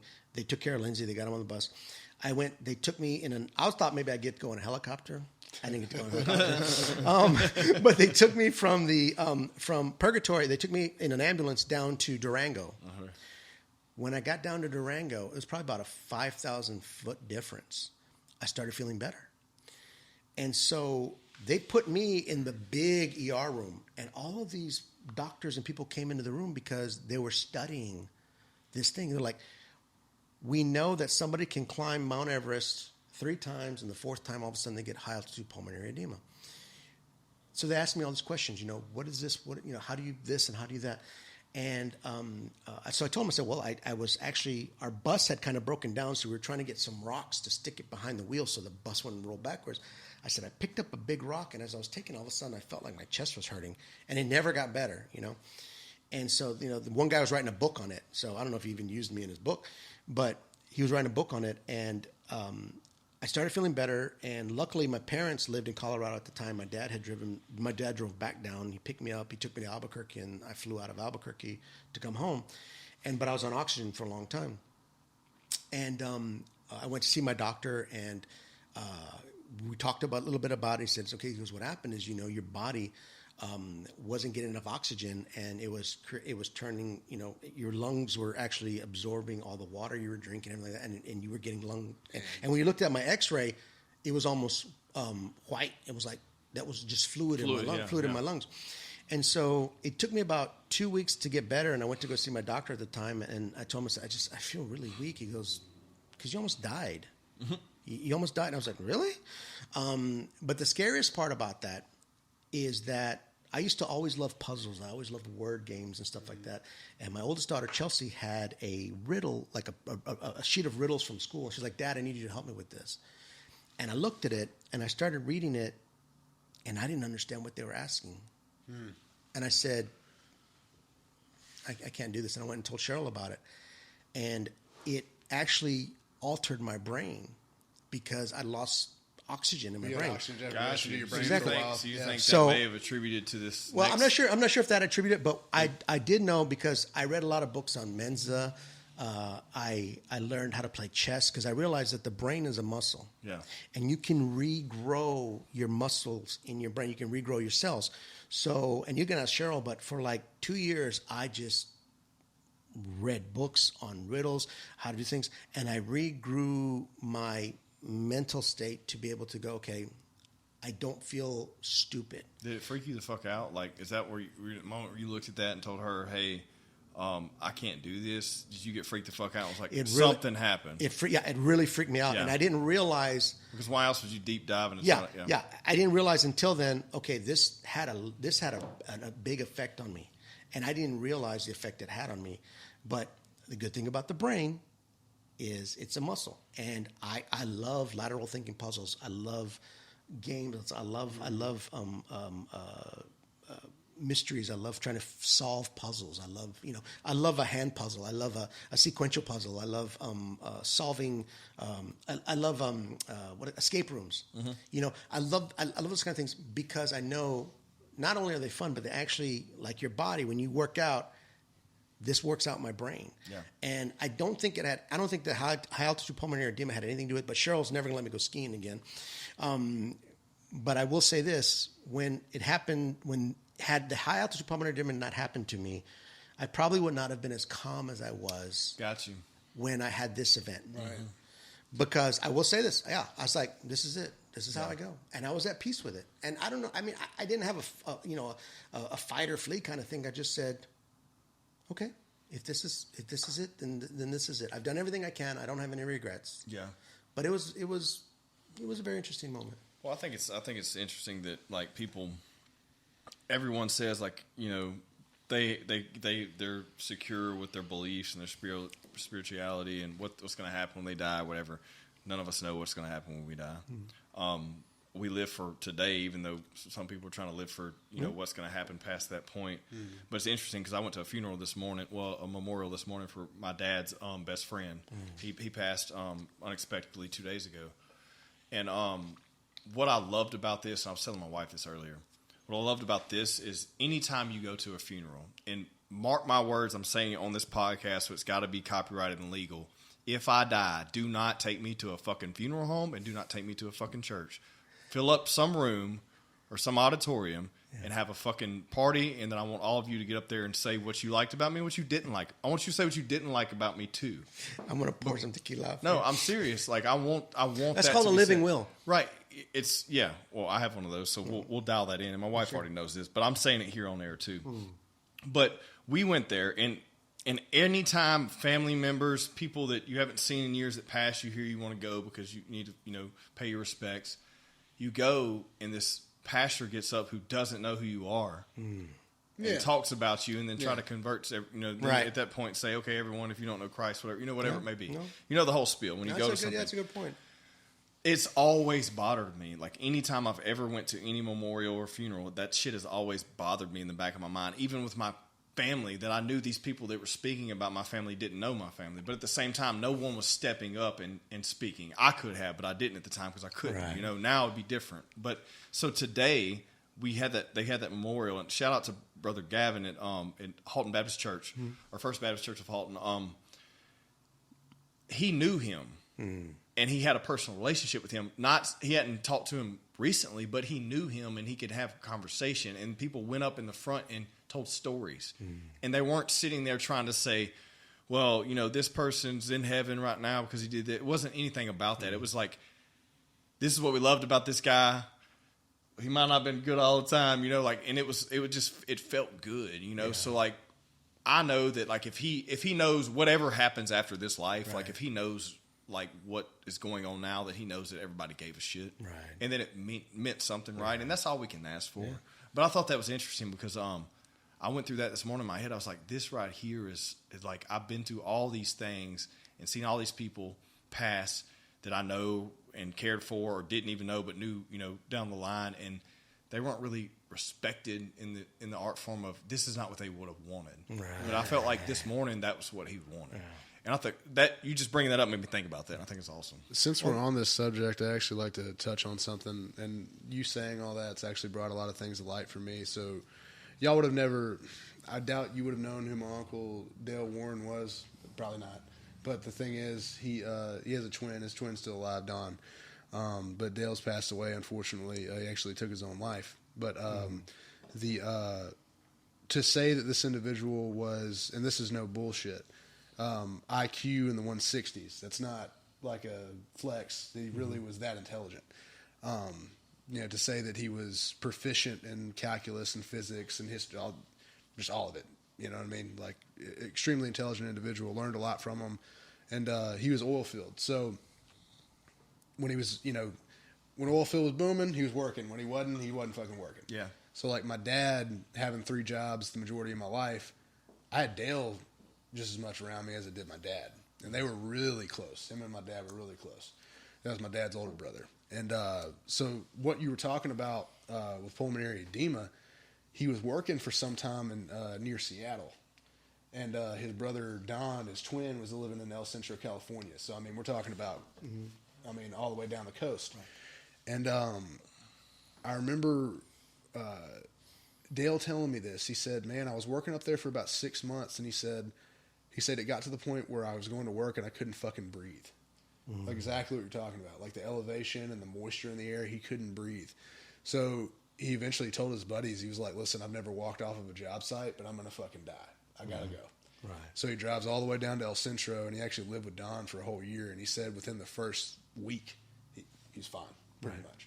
But it makes me wonder that you're saying all that from a cognitive standpoint. He even said he wasn't as sharp as he always was after that. And it makes me wonder because of the oxygen deprivation to his brain. Now, I know, obviously, if an individual gets to the point, because I've been fucking depressed. I've had moments where I've thought about blowing my brains out. I think a lot of people have. But, you know, and I'm man enough to admit it. I'm glad I didn't do it. But, you know, where he was concerned, it almost makes me wonder with that level of intelligence, you know, coupled with the fact that, coupled with the fact of the shit that happened. You know what I'm saying? I hear where you're going. It's kind of, that kind of just made a light bulb go off whenever you're telling that story, because it changes your brain. It changes your mental. And no one has the capability of understanding it either. That's what's interesting, that's right? the thing, Like we can't compare his twin. They're identical, right? So But I mean, DNA, everything's exactly the same. they And didn't I go remember through his the same- twin telling me, he's like, dude, I'm not talking shit about my brother. He said, but I could never do that to y'all. Well, he also never had went through that physical, issue, right? So like, And again, until my doctor told me I almost died, I didn't think I almost died. I just thought I wasn't feeling well. Right. I didn't realize that my body requires 98 to 99% oxygen, 98 to 100% oxygen regularly in order to function properly. Right. And I'm stubborn as hell. So I was like, I don't want to spend, because what's interesting is I had gone down to the resorts, to the like the check-in and stuff like that. You know what? I said, how much is a cab to Durango? It's like, it's about $45. I'm like, I don't want to spend $45. So I waited a whole 12 hours. My wife killed me for this. I waited like a whole 12 hours because I don't want to spend $45 for a cab to take me down. I spent $4,000 on an ambulance to take me down the next day. Right. But yeah, it alters your brain, and people that don't realize the value of their brain and God, it's so difficult to verbalize this properly. I just want to say, I was hit in the head when I was a child by adult figures. Smacked in the head, knocked in the head. Me too. A knuckle, top of my head. We're back of the ring. Yeah, and now that we know about the neurological damage that you can do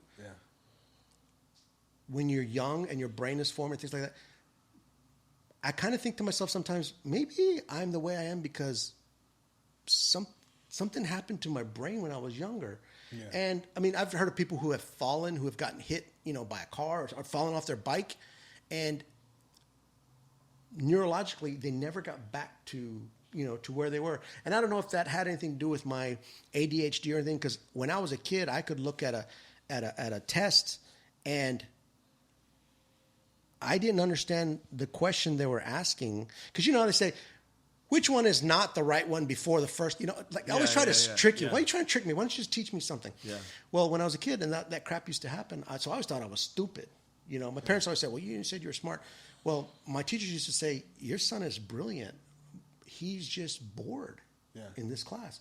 But yeah, the brain has the ability to create these amazing things. Well, it's interesting too. You've heard of these freak accidents that it's proven true that these people had a near-death experience, banged around, hit their head in a massive car wreck, and then can play fucking Mozart the next fucking week. Mm-hmm. It's crazy what what certain cognitive. But back to what you said, that's right. That's why I left Catholicism.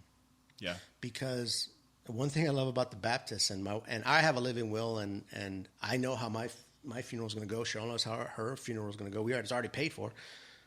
But I want a celebration of life. Me too. And that's what I love about. But I want the good and the bad. No, I want you to want call me out. Here's my thing. No, I've never been anywhere where someone says bad things about these people. I want these motherfuckers to be like, well, you know what? He was. He drank too much tequila. He was good at this, but here's where he fell short, because we need that in this fucking world. We don't have it. Well, yeah, because and what's funny is always, you always read these things where people go, okay, when I'm dead, don't say, oh, I could have been here for you. Do it now. Do it while I'm alive. Right. But when Catholicism, and I've noticed this, when my grandparents died and when my mom died, I've been blessed and I thank God for this. I've been blessed not to have the kind of grief that a lot of my family has. It doesn't mean I didn't love these individuals any less. It just means I don't have the same kind of makeup. I'm built a little different. I don't, and it took me a while too because, and I'm going to say this too, I've known people who have passed away, and I've known people who have grieved for them. And sometimes I want to say, okay, hold on, pump the brakes. When this person was alive, you treated them like shit. Mm-hmm. And now you're grieving? Is it because you can't make it right? And if that's the case, I have no pity for you. Well, no, that's exactly what it is. But then in the end, I think to myself, you know what? I have pity for you because you're having to live with this because you never came to grips with it. So you need to figure out a way to come to grips with it. Yeah. But when Catholicism or when somebody dies, they mourn their life. I've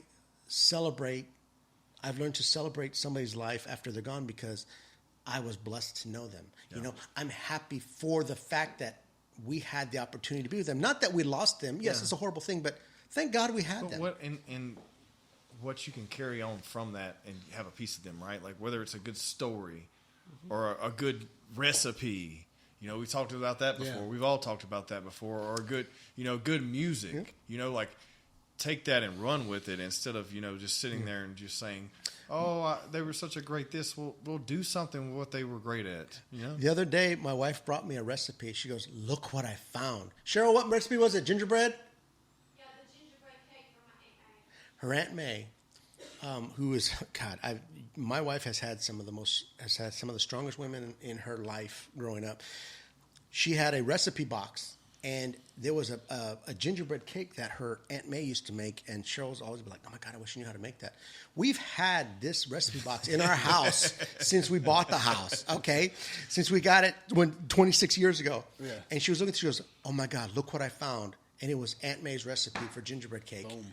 And I was like, oh my gosh! When you said the recipes that you passed down, Well, you talk about your grandmother. I remember talking about that too. Like it's just one of those things. Like you can carry those things along. There's always something you can take and run with it instead of just saying, "Oh my God, I wish they were still here." Well, do something with what they left here, right?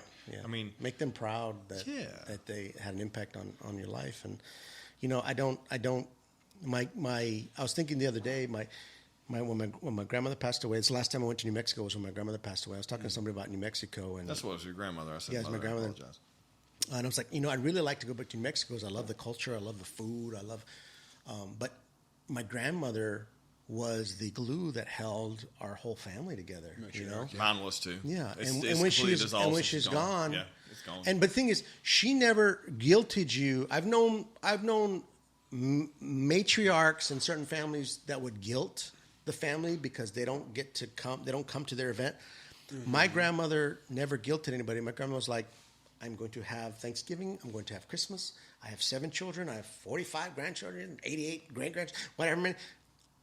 I'm having it, whoever can come. And I remember we'd go and do that, and people used to ask me, well, where are you from? And I used to think to myself, you know what, I was born in New Mexico, but I've lived all over the world. And to me, home is where you went for Christmas. Yeah. Mm-hmm. Yeah. And now that my grandma's gone, we don't go there for Christmas. We stay here for Christmas. But I would love to create a legacy that my children will want to come back and spend time with us, when they're older and their grandchildren and stuff like that. But I don't see me being the grandparent that my grandmother was. Yeah, my grandmother, she held that side of the family together because it was a shit show, and now it's like they don't even come together. That was on my, because it's like when you have step parents, you got 4 Christmases, right? Like you've seen Talladega Nights, it's like, yay, 4 Christmases. Yay, 4 Christmases. That's whenever I was growing up, that's how it was.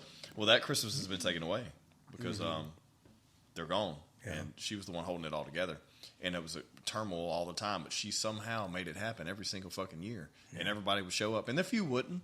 But now it's none of them even hardly talk, much less show up. So it is interesting to bring that up because there are a lot of matriarchs, in that aspect, and people that like make those things happen for your family you don't even appreciate or realize. And it's not a sexist thing, but a strong woman is so much more powerful. Man, man, it's definitely a woman thing. It's fucking wild, and I mean, if my family sees this, I'm just going to tell the truth. I don't really give a shit. So my Uncle Dale, of course, that fucked a lot of things up. But a year before that, his older brother died of AML leukemia, and he battled it for 12 years. Wow. So that was the thing. Like, my dad lost 2 of his brothers, like, boom, boom, like a year apart. But the thing was, what we realized, like you were talking about, a lot of women that like to guilt you. Mm-hmm. That's a lot of grandmas that like to guilt you for shit. And unfortunately, that is how my grandma is. And she's the only grandma I have left, and I love her a lot. But yeah, she doesn't see you for a couple weeks. Oh, well, nice to meet you. I'm your grandma. Yeah. And it's like, but the thing is, like, dude, we realized when Dean, he's the oldest brother, when he died, dude, he was the one in her ear, like, let them live their fucking lives. Right. Like, stop fucking with everybody. You know what I'm saying? Yeah. Like, once Dean left, it was like, yo, like, it got weird, man. It got really weird. Because my grandpa wasn't even that guy. I love my grandpa, but shit, he wasn't even that guy that was like, he couldn't control her. Right. Her oldest son could. Yeah. Because she's like, that's my baby. You know what I'm saying? Like, yeah. There's always that one kid who can go in there and go, okay, listen, we need to talk about this. Yeah. You know, and which is a beautiful thing also, you know, to have Which that. kid is that for you? In my life? Yeah. Which kid is that for you? You know what? Here's the funny thing. I have 3 children. They're all brilliant. One of them is book smart, one of them is street smart, and one of them has both of it. I have one child who I know, and Cheryl and I, it was funny, Cheryl and I were talking about this the other day, when a series of events happens and we no longer have to do what we have to do every year. When that changes, one of these children is going to try to make sure we continue to do it. The other 2 aren't going to care about it. Okay. In our lives, we don't have that. We don't have a child who's like, okay, we need to make sure we continue to, you know. I believe that Sage and is like, okay, this is the life that I live. We've never ever put pressure on our children to come home for holidays, right, to be a certain thing. I've known families who have children who have gone off to live with their grandparents, not because of a bad situation, but because the child didn't want to live by the parents' rules. Yeah, so the grandparents said, well, come live with me. You can live with me. Yeah, it happens all the that time. will never happen in my life because, first of all, I love my daughter too much to allow my grandson to be like, no, I don't need, no, you need to listen to her. Yeah. Okay. First of all, we raised her to be this way. Okay. So don't think you're going to come over here and act a different way. No. Sage lives his own life. My grandson will never come to us and say that. So I don't have a child that's going to be like, not in our life. Because my wife and I are both like, you know what? No. You go live your life. You do what you want to do. Now, we have been guilted into doing things. But my question is not that. My question is, which one is it that's going to keep it? Like, when something happens, keep it together. Here's the thing. Who's the queen? Who's the mama hen of the? Here's the thing. We do not celebrate like I want to celebrate. Okay. Well, that's something you need to work on then. Oh. Hey, I'm calling it out right here. You can call it all you want. I'm going to say this. Many years ago, I wanted to have a Christmas Eve for my family. Like, look, this is what I want for my family. Yeah. Okay. My father-in-law was one of the greatest men I've ever known. Okay. When I lost him, I felt like I lost a father. It broke my heart. Okay. And what's very interesting is my mother and my father, my mom called me and goes, okay, well, we want to come over to the funeral. We want to come over. And I talked to to Cheryl about it. I'm like, okay, look, my parents want to come. And my wife, I love my wife to death because she's never lied to me, I don't think. And she said, hopefully not. I don't want your parents coming. I was like, okay. She's like, I cannot entertain people. I cannot take care of everything that I have to with my dad and worry about your parents. Mm-hmm. So I called my mom. I said, Mom, honestly, I would prefer you don't. Just pray for us. Be okay. My mom got pissed. Okay. Yeah. Then she told my dad about it. My dad got pissed. My dad's like, my dad's like, I'm never going to talk to him. Blah, blah. But then my dad took a moment and realized, okay, you know what? This is his wife. This is his family. Mm-hmm. This is what he feels is right. So this is what's going to happen. And it took a long time for my parents to understand, look, I don't live with you anymore. This is my life. When a man leaves his father, he cleaves to his wife, and 2 become 1. my wife is more important to me than my parents. So we did that. And when it comes to, okay, which one of the children are going to hold our things together? I don't know, because we don't have them. You don't have them yet. We don't have them yet. But you still, I want a certain thing for my family. But you still can. We still can, yeah. Yeah. But here's the other thing, too. I prize peace more than I prize satisfaction. Right. Or my own way of doing things. I'd love to have certain things a certain way, but you know what? I don't care about that. Right. What I care more about is Everyone's getting along. everyone's getting along. Right. There's peace within the organization. There's somebody gets their way because they want it every fucking year, and Right. they get it. But here's the thing about traditions. Yeah. Someone always has to start them. Well, here's the deal. No. Somebody maintains them. Coke They floats on start New from Year's Eve. somewhere. Now, whoever started, I don't know. Right. But when do I get to start my own? You can say, hey, we're doing it this year. We're doing it right here. Hey, come or don't come. Does anybody else do Coke floats on New Year's Eve? Is that just some weird shit my family does? No That's idea. some weird white I shit. didn't know Because nothing I've about never that. done a Coke float. No, on New Year's Eve. white seriously. shit. That's like I've heard about Black Eyed Peas.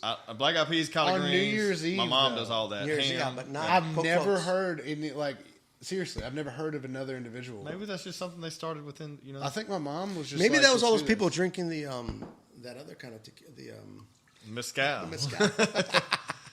I'm the only one in my family that drinks mezcal. No, but I do believe that traditions, because I've driven by. There's a place off of Swan Lake Road. Okay, I know that the one of the families. I know the family that has some property there. But on Swan Lake Road, there's almost a compound of 3 or 4 houses. I know what you're talking about. And they're all Yeah, it's families. beautiful. Yeah. That's what I've always wanted from my Yeah. Going family. to Stonebridge? No, the other way. Going the other way. Going towards Legacy. If you're on, it's Swan Lake. If you turn on Benton, yeah. Down, way Yeah, down. way down. I know the family that has, not all of them live in that area, but 3 of them have like houses together. And every time we drive something like that, I'd look at Sage and go, man, that's what I've always wanted for my family. I've wanted my children to live close enough to me that their children could come visit us, but that they could have their own. They could have their own area. Yeah. I have a very good friend of mine in Dallas, Mayur Shri and Pavan Shri. They're billionaires. They live in Preston. They have 2 gigantic houses on either side, and in the middle of it is a swimming pool. Mm-hmm. And on this other side right here is a garage. They have a Bugatti, 2 Lamborghinis, an SVJ, an SV. They've got Mercedes SUV. They've got a Mercedes Silver Ghost. They've got a McLaren SLR. They got a McLaren 760. They have all these cars. They live together, but they live apart. And I was like, that is my dream. It's ideal, yeah. That's It's what, not just because of the cars. Yeah, that's wonderful to have all that, but to be able to just go, for my grandson to be able to go, I'm going to go see Pop Pop, and just walk safely from one area of the house to the other, and not even knock on the door, just walk into our house and say, Yeah. hey, Pop Pop. That to me is like the ultimate. I've found, and I guess it's as you get older and you get married and you have children, like I value family more now than I did 5 years ago, than I did 10 years ago. You remember him before he? Yeah. No, he didn't know me before. Oh, he didn't? No. Bro. I knew of you. But yeah, but you didn't know me. I knew you knocked motherfuckers out, yeah. It's an old life, man. But the thing is like, I value things, I value things that I didn't. And maybe here's another thing. Here's a very interesting thing I just thought about. I haven't been to a funeral or service since I've changed. And now that I've changed and I went there, now I have a different mentality on family and values and things that stick with you and things that are important. So maybe that has something to do with it too. I just thought about that just now thinking about it. But I think that, what you get is what you put in. And as you get older and realize that I'm human, shit happens, I'm not bulletproof, especially if you're a guy with an ego. Man, I pretty much let go of all my ego, these days. I don't give a fuck anymore. But like, as you get older and you realize those things, then you think, okay, well, there's going to come a time. Mm-hmm. What have I left? And what matters? Yeah. And what am I going to leave in someone? How's it going to be carried on? What's going to happen after I go? Yeah. Is everything here going to be taken care of? All those things you start thinking about. Maybe it's my age. Maybe I'm in my early 30s. So maybe it's because you have people that you love and you care about. And I think that. But I urge. We're talking about. Yeah. I just urge everyone to find that, and you don't know it until you find it. I mean, it's not something you go looking for. I think it just happens, but you got to appreciate what you have, and that's the cliche shit. And I hate always saying that, but the thing is, like, you don't know what you have until It's it's a gone, cliche man. for a reason. But you don't know what you have until it's gone. Yeah. Who's saying that? Is that Guns N' Roses? Yeah, don't know. You Don't know what you got till it's gone. It's till poison. It's poison, yeah. It's poison. I think no shit. Is it poison? Yeah, it's poison. I believe it's poison. I don't know. That's why we need. No, that's why- Cinderella. Sorry, Cinderella. Really? Long Cold Winter. Son of a bitch. White Album. I remember first time I listened to that. I was in Munich, Germany. I was at a music store in Munich, Germany, and they had the Glockenspiel, and there was a. What is the Glockenspiel The again? Glockenspiel is this gigantic clock. Okay. That when it goes off, it's like almost life size. Real people come out and run around and shit. But we were in Munich, Germany, and there was a music store, and I remember going down the stairs, and they had. This was before. This happened, but you could go in there and you could put headphones on and you could listen to the Sample album. your music. Yeah, and this and that album came out, Long Cold Winter, and Don't Know What You Got Till It's Gone by Cinderella came out, and there was also instruments, and there was a drum set down there, a Yamaha drum set that I was like, oh my god, I want to make love to this thing, and I sat down and I played it. It was like awesome, and I remember one thing my dad said to me, and I just now thought about it. Is he told me, he says, if I could buy that for you, I would, and it touched me. I said, you know what? Thank you for saying that. Touched you then, or It touched me you then. now? It touched me then to say, thank you for that. Thank you for saying that. How old were because you? 15, 16? Yeah. Yeah. I played the shit out of the drum set. But, it's like, well, I'd love to have this drum set. My dad's like, well, I wish I could buy it for you. Yeah. And I'm like, well, thank you. And one thing, too, and there's another thing. We were in Rome, Italy, and we were at the Vatican. And we were shopping around with my mom, my dad, and my sister and I. And we went around the side, and there was this is when Swatch watches were real popular. We went to this one place, and I remember this watch that I wanted, and it said "Time is money," and I had bought that and I wanted it. But then there was also a Swatch watch that I liked that was just a mirror. Mm-hmm. It was just like a mirror with two hands. There was no numbers or anything like that. And I saw it, and it was like 50. It was like 50 lira. It was like 50 lira. What was that? It was like $50, maybe about $50, and maybe about $35 in American money. Okay. And I told my dad, I'm like, oh my god, I want that. He's like, you want it? I was like, yeah. I said, I don't have the money. And he goes, well, I'll buy it for you. He said, well, I'll pay it back for you. I promise. He goes, you have to promise. I'm your dad.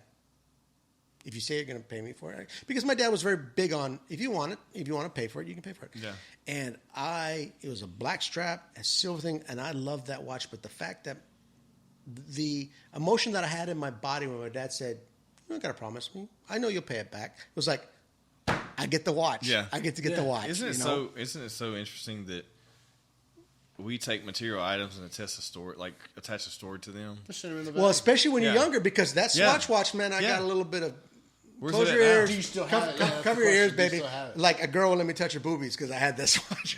You thought that anyway. I thought that was- You thought that anyway. No, I don't have. I wish I had that watch. Are you kidding? What I don't know happened to I probably gave it to somebody. I don't know. Probably some girlfriend or something. Yeah. Some stupid shit like that. That's what I happens. don't have But any of my cool but shit you anymore. think back to those things, and you're like, But my wife lets me touch her boobies whenever I want, so that's all good. It's a joy of marriage. yeah, with any watch on or no watch. Right. Exactly. Especially no watch. Oh man. Well, look. So, have you had fun being I've part of our had a group? lot of fun. We didn't get to talk a lot, but that was on purpose. You still I know talk. it We was got a on couple more purpose. minutes. You got anything else Anything you want to talk man? about? Anything you want to say? Prompt me. You're great at prompting people, Ben. That's what I do, man. That's what I do. I like to I'm bring. for real. I like to bring Prompt the, me. I'll go on a tangent. I like to bring the best out of people. Sometimes I bring the worst out of people, but I like to bring the best out of people. And honestly, knowing you has been a double-edged sword. And I'm going to say this with all the love I can in my life. Fuck. I don't like this. You are so much fun to be around. And at the same time, I see within you a struggle to be better when you're as good as you need to be. And when you're fucking constant, dude. when you realize, and No, especially it's constant. you've got two girls. Okay, I have two girls too, but Yeah. they're 6 years apart. You got your girl, At and the guess what? same time. You At the same have damn two girls at the same time. time, and all you have to. I'm going to tell you this as a dad of two children. One of my daughters, I was able to influence. The other one, I had no effect on. Okay, I decided that I was going to be the man in my daughter's life. Yeah. Okay, and like Keep any, talking, but I got something to say. any man Yeah. any guy who wanted to date her, anybody that wanted, look, guess what? You're going to have to be better than what I have at home. And I also taught my children, and my wife actually taught my children more than I did, that you don't need a man. If you want a man, great. But the fact that my daughter found a man that was a lot like me was like one of the greatest joys of my life. She ended up marrying him. But a father has more influence on their daughter than they think they have. And sometimes men think that, oh my God, I don't have any influence on there. There's nothing I can say to her that means anything. But the impact that you have on your daughter's life, because you're the man in her life, is so strong. And you also have to be very careful, because we don't always realize that when there's somebody in our life that looks up to us, when we say something that we don't necessarily mean or we're joking about it, they take it as gospel. Yeah, because And we're dad. their personality, their emotion is based on.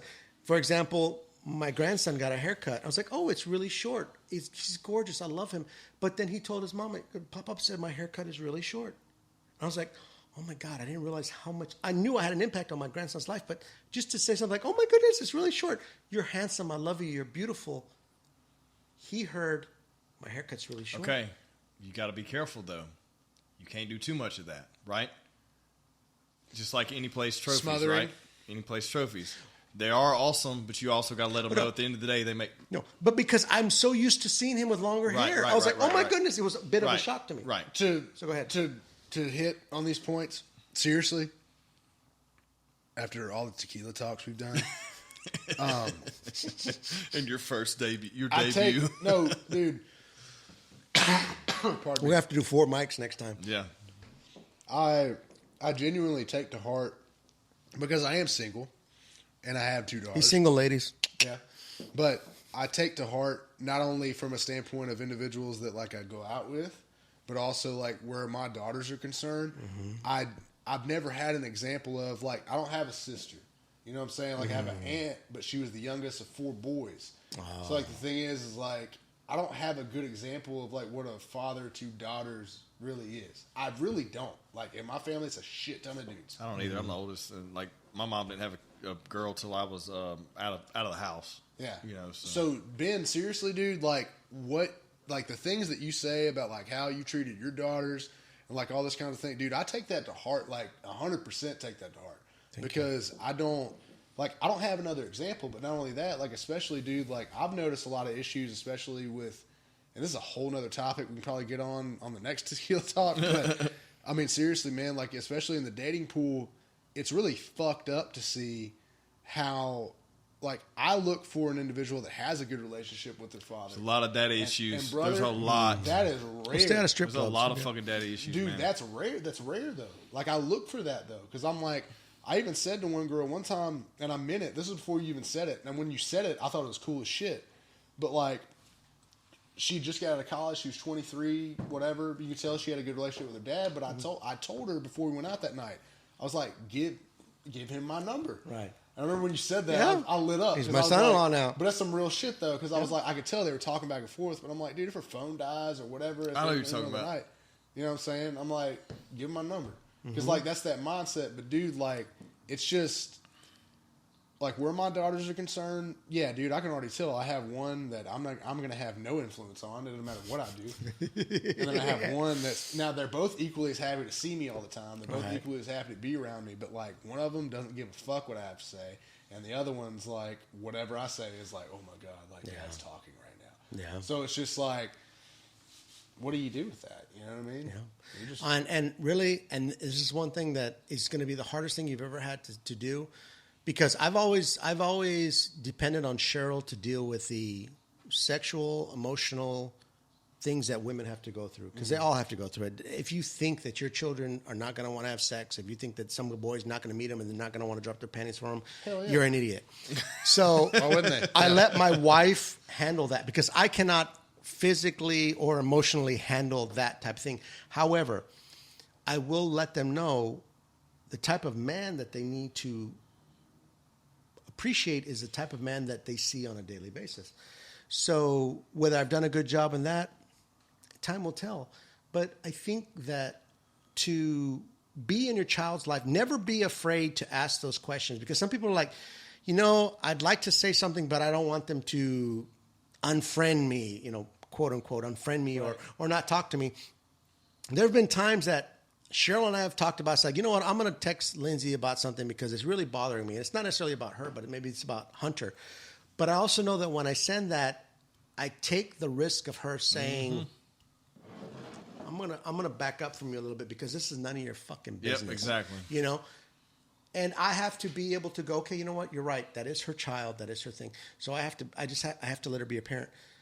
But when it's your child, always be in the background. Always be in the background and go, okay, you know what?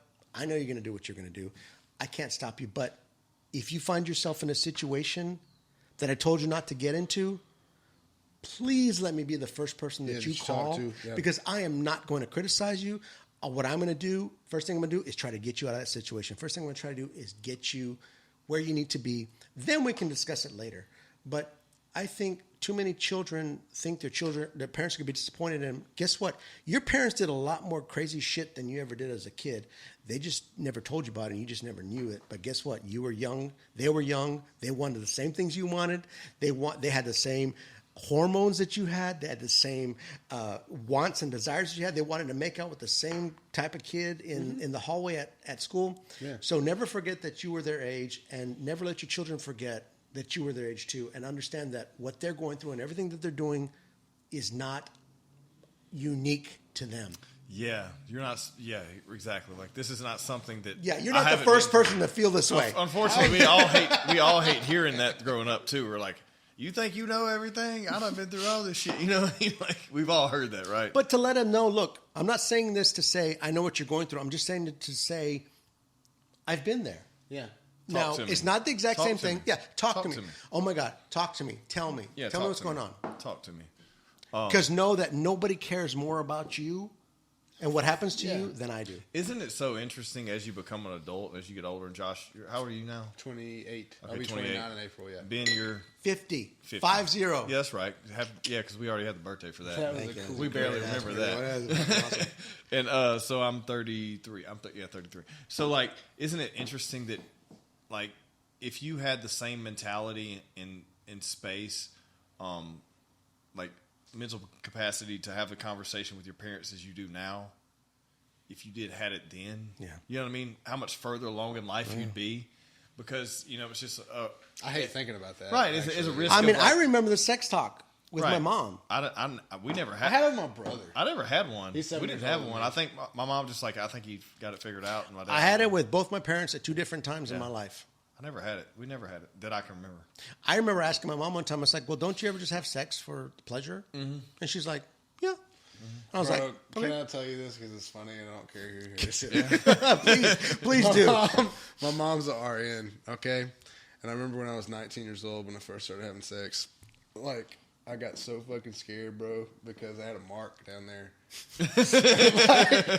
I was like too embarrassed. You thought you were gonna die. I was too embarrassed to go to the hospital. I'm like, Mom, you've been an ER nurse. You know what I'm saying? Like, you had to show it to your mom. Yeah. That moment was worth having you on the show. Look. And then my mom looks at it and she's like, you've been fucking too much. And